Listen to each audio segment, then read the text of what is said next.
7-8 అధ్యాయాలు. మొదటిగా 7వ అధ్యాయము. సుగంధ తైలము కంటే మంచి పేరు మేలు, ఒకని జన్మదినము కంటే మరణ దినమే మేలు. విందు జరుగుచున్న ఇంటికి పోవుట కంటే ప్రాలాపించుచున్న వారి ఇంటికి పోవుట మేలు. ఏలయనగా మరణము అందరికినీ వచ్చును గనక బ్రతుకువారు దానిని మనస్సున పెట్టుదురు. నవ్వుట కంటే దుఃఖపడుట మేలు. ఏలయనగా భిన్నమైన ముఖము హృదయమును గుణపరచును. జ్ఞానుల మనస్సు ప్రాలాపించు వారి ఇంటి మీద నుండును. అయితే బుద్ధిహీనుల తలంపు సంతోషించి వారి మధ్య నుండును. బుద్ధిహీనుల పాటలు వినుట కంటే జ్ఞానుల గద్దింపు వినుట మేలు. ఏలయనగా బాణ క్రింద చిటపటయను చితుకుల మంట ఎట్టిదో బుద్ధిహీనుల నవ్వు అట్టితే ఇదియు వ్యర్థము. అన్యాయము చేయుట వలన జ్ఞానులు తమ బుద్ధిని కోల్పోవుదురు.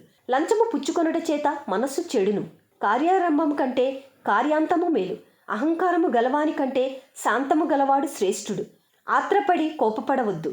బుద్ధిహీనుల అంతరింద్రియములే అందు కోపము సుఖనివాసము చేయును. ఆ దినముల కంటే మునుపటి దినములు ఏల క్షేమకరములని అడగవద్దు.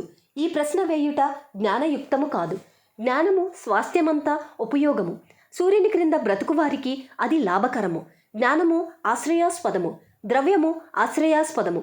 అయితే జ్ఞానము దాని పొందిన వారి ప్రాణమును రక్షించును. ఇదే జ్ఞానము వలన కలుగు లాభము. దేవుని క్రియలను ధ్యానించుము. ఆయన వంకరగా చేసిన దానిని ఎవడు చక్కపరచును? సుఖదినమందు సుఖముగా ఉండుము, ఆపద్దినమునందు యోచించుము. తాము చనిపోయిన తరువాత జరుగుదానిని నరులు తెలుసుకొనకుండునట్లు దేవుడు సుఖదుఖములను జతపరిచియున్నాడు. నా వ్యర్థ సంచారముల కాలములో నేను వీటన్నిటినీ చూచితిని. నీతిని అనుసరించి నశించిన నీతిమంతులు కలరు. దుర్మార్గులై ఉండియు చిరాయువులైన దుష్టులను కలరు. అధికముగా నీతిమంతుడవై ఉండకుము, అధికముగా జ్ఞానివి కాకుము. నిన్ను నీవేలా నాశనము చేసుకొందువు? అధికముగా దుర్మార్గపు పనులు చేయకుము. బుద్ధిహీనముగా తిరగవద్దు. నీ కాలమునకు ముందుగా నీవేలా చనిపోదువు? నీవు దీని పట్టుకొని ఉండుటయు దానిని చేయి విడవకుండుటయు మేలు.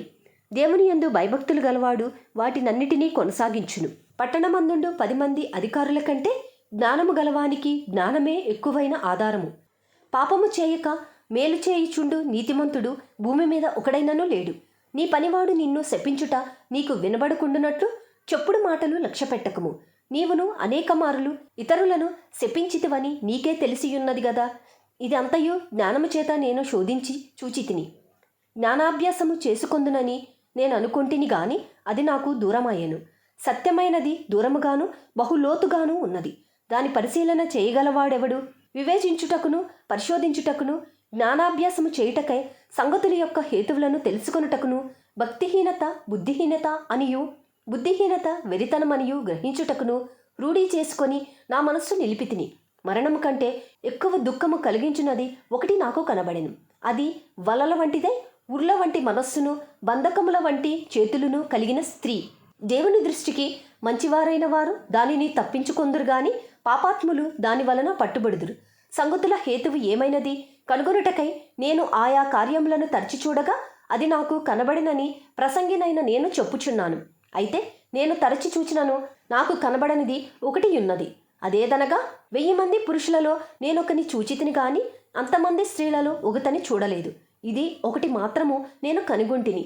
ఏమనగా దేవుడు నరులను యథార్థవంతులనుగా పుట్టించెను గాని వారు వివిధమైన తంత్రములు కల్పించుకొని ఉన్నారు.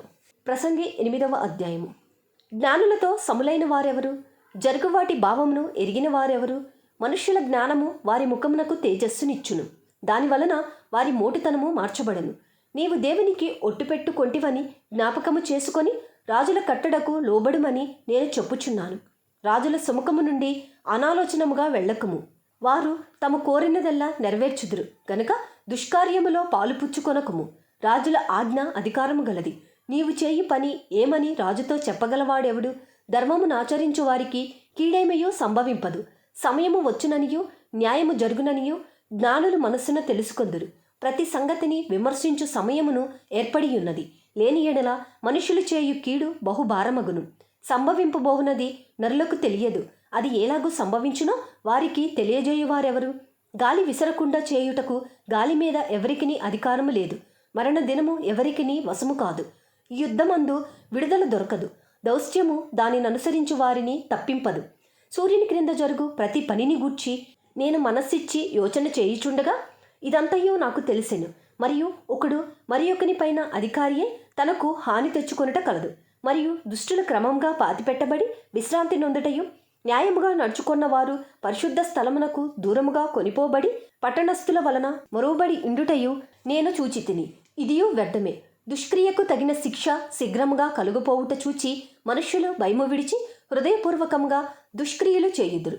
పాపాత్ములు 100 మారులు దుష్కార్యము చేసి దీర్ఘాయుష్మంతులైనను దేవుని యందు భయభక్తులు కలిగి ఆయన సన్నిధిని భయపడువారు క్షేమముగా నుందురనియు, భక్తిహీనులు దేవుని సన్నిధిని భయపడరు గనుక వారికి క్షేమము కలుగదనియు, వారు నీడ వంటి దీర్ఘాయువును పొందకపోవుదురనియు నేను ఎరుగుదును.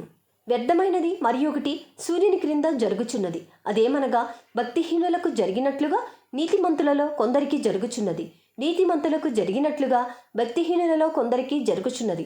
ఇదియును వ్యర్థమే అని నేను అనుకొంటిని. అన్నపానములు పుచ్చుకొని సంతోషించుట కంటే మనుషులకు లాభకరమైనది ఒకటియూ లేదు కనుక నేను సంతోషమును పొగిడితిని. బ్రతికి కష్టపడవలెనని దేవుడు వానికి నియమించిన కాలమంతయు ఇదియే వారికి తోడుగానున్నది. జ్ఞానాభ్యాసం చేయుటకును దివారాత్రులు కన్నులు నిద్ర కానకుండా మనుషులు జరిగించు వ్యాపారములను చూచుటకును నా మనస్సు నేను నిలుపగా దేవుడు జరిగించినదంతయు నేను కనుగొంటిని.